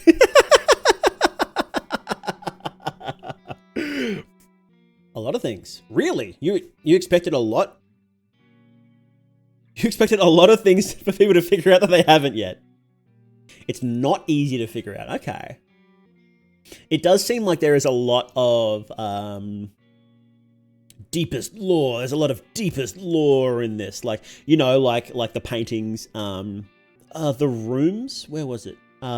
These rooms seem like massive depositories for like deepest lore. Like just absolutely, I'm going to jam 100 things in here and you're not going to be able to figure it out. Difficult to know as a creator how much you're letting people see. That's true. That's true. Did it change, going from the first one to the second one, did that change how you approached it? Like if people like, they aren't figuring this out, I need to be a bit more obvious. A lot of criticism and try to change the bad things. That's right. You had, there was on here, you had some surveys and stuff about it, didn't you? I believe the pacing is better in the second episode. I'll have to go back and rewatch because I was just so entranced while watching the first one. I kind of want to do a lore video about this now, Night Mind style. See if I can glean anything that he hasn't figured out. Maybe not. He's pretty good at this stuff. First episode has a lot of concept that would be considered cliche. I guess there are. Is there any jump scares in the second one? Are there even any jump scares in this one? I don't remember. I don't think so. Thing is, sometimes you got to build a little and fast foundation for all audiences. And the horror scene in the Spanish community is old, but not that large. Oh, really? So was this mostly? Did you mostly make this with the Spanish community in mind? I'm going to be honest. I don't know what the distinction would be, but mostly based on shorts.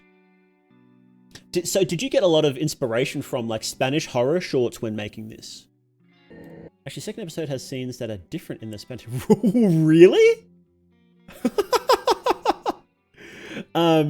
Is it just the text, or is it like actual like things happening? It's the same. It's the exact same length though. Let me see if I can guess. Oh, just the text. Oh, yeah, I ain't finding that. Is it like a major difference, or is it like just like it doesn't matter? Is it lore? Did you hide lore in the Spanish version just to mess with people? The poem of the betrayer's fate in Spanish sounds better.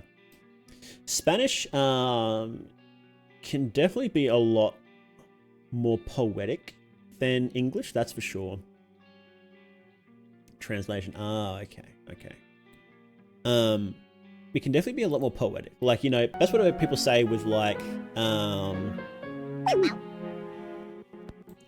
that's what people say with the game Blasphemous, that it sounds awesome. It sounds way better in the original Spanish, but I can't understand Spanish, so let me see if I can say it. I'm gonna butcher this. I'll only do a couple of lines. Let's see. Abatido por los ecos del lamento, fragmentado en la penumbra del dolor. I'm sounding like a native speaker right now, aren't I? El destino de los traidores. Wow, rolls off the tongue. I'm just no. So it's like a stereotypical Asian speaking Spanish. You sound great as someone who's surrounded by Spanish daily. See, there you go. See, it's fine. Fu Manchu. Speaking Spanish, I think you want to riz me. So, as the opposite to that question before, is there anything that you didn't expect the community to figure out, that you didn't think you left enough information in, but they did anyway? Can't think of an example right now, but yes. Oh, there you go. That's surprising. It is funny how it works out sometimes. Very specific stuff, really. Have you changed anything in response to that? Like, have you changed anything in response to people figuring stuff out that you didn't want them to? Have you pulled a Scott Cawthorne? No, that would be unfair. Yeah. Old, you know, people, it's like, you know, Matt Pat, right? People rag on him for getting his theories wrong, but there have been times where Scott Cawthorne has basically admitted that he changed stuff in response to Scott. So I heard that many people changed their story because of Matt Pat. Yeah, it feels a bit cheap because he earned it, right? He puts the hours in. He's put the time in. So, you know, what do you lose exactly, you know, if he gets it right? So I don't know. Maybe you force him to make a new video, but that feels cheap to me too. Yeah. Yeah, exactly. I had a friend who worked for a company that made a game that MatPat covered. I was speaking to the fellow. I won't say who it is, but I was speaking to the fellow, the guy that ran the company and made the game, and I asked him, I go, did the MatPat video, like, did that give you lots of sales? And he goes, buddy, you have no idea. So you're already getting fat stacks if MatPat covers your stuff, right? To try and force a double dip is just greedy, I think. I don't think Scott did it to be greedy because he was already had fat stacks. So I don't know what. Maybe it was like a bit of pride, I guess. But I'm not gonna wonder about the motives of someone I don't even know. So, oh, here's a question: so the third video, part 3, that's going to go up to the 22nd. Is that going to be the final? Is this planned to be the final video in the series, or are you planning to have more after that? Oh, there's more. Really? Take a couple of years to finish. Really? So do you? When you plan out these videos, do you say like, do you have like the future one planned as well? So like part 3 will cover like these dot points, and then part 4 will these dot points, and then part 5 will cover these dot points, or do you just have like a series of ideas and then you just go, for this next video we'll do this, and then we'll cover the rest later, whatever. You said a WhatsApp message that I favorited.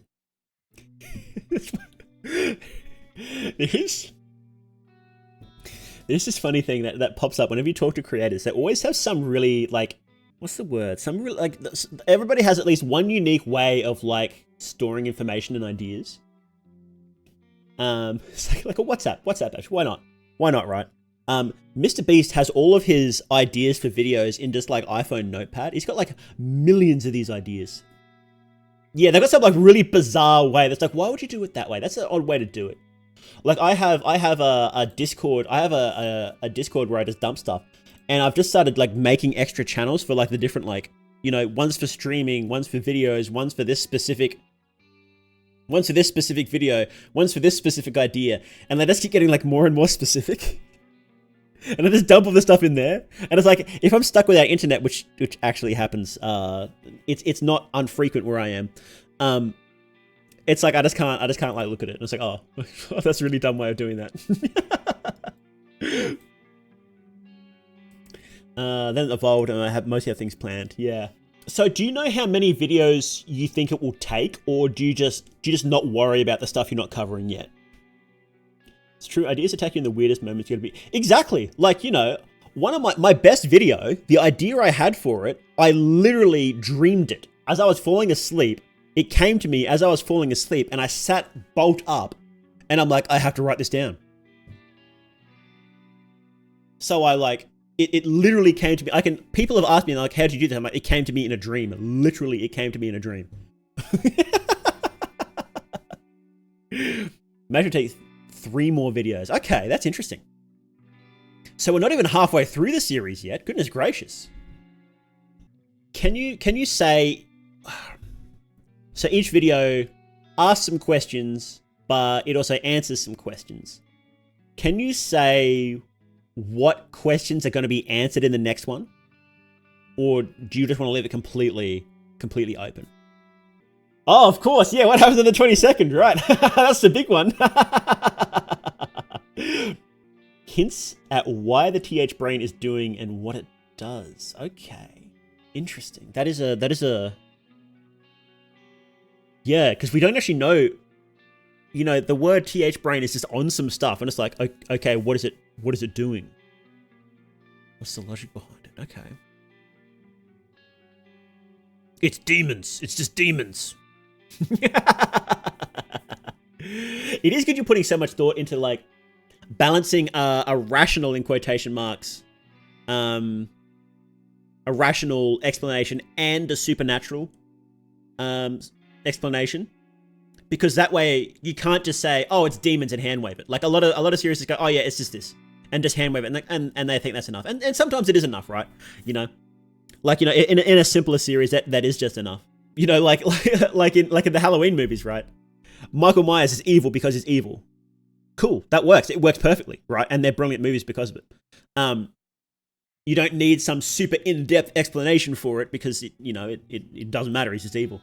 But when you want to have the deeper lore, you've got to commit. And a lot of series just want to have deeper lore, but they don't realize that you need to commit as much.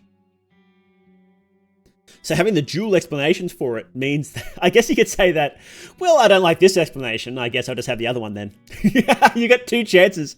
You got two chances of having a good story. It's a hell of a double dip. You and I have to add explanations for the two of them. That must be a lot of work, actually. That must be a lot of work, yeah. Oh, here's a classic question. Here's a classic question. If you... Definitely read the 3 of you has got to go. Oh, yeah. No worries. No worries. Yeah, thank you very much. I really appreciate you coming in, man. Love the series, and I've said everything about 5 times over. It's great. Keep going. Keep doing what you're doing, man. Keep being you. Oh, can I answer that question? What was the question? Oh, it's the classic. It's the classic. If you started the series over again, you went back in time, your brain got transported back in time to when you started Val Verde, before you started it, would you make any major changes? I feel like everybody has to ask this question, right? I would not talk. He was so real for that. He was so real.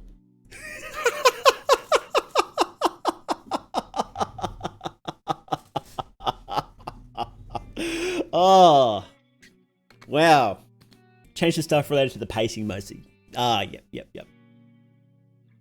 Really annoys me. BRB, I'm gonna change. It's nice. It's nice. It's nice. It's nice when a creator is such a lad. Yeah, it's absolute pleasure. Alluvium, absolute pleasure. We'll have to talk again sometime. Have to get on a call or something. It'd be great. Great fun. See you next time. Yeah, great. I didn't expect. It's funny. That's what they always say, isn't it? That's what they always say. The people that make like super dark. I guess this isn't as dark as edgy as some stuff, right? But people who make dark stuff tend to be the nicest people. That was really fun. Had to get them on call sometime. I reckon that'd be a blast. Make sure to go check out his. Oh, here, I'll link the Patreon. Make sure to go check him out. Am I nice? I don't know. I don't know about that. And I'll link his channel. So definitely go check that out. If you enjoyed the video, if you enjoyed the chat, I enjoyed that chat. That was a lot of fun. That was a lot of fun. Yeah. Argentinians, huh? There you go. Who'd have thought that'd be so nice? If you like this video, please consider becoming a patron. Thank you all very much to the patrons who have already supported. Their names are on screen now. If you become a patron, you get access to video previews, scripts, your name in the credits, and seeing main channel videos a week earlier than public.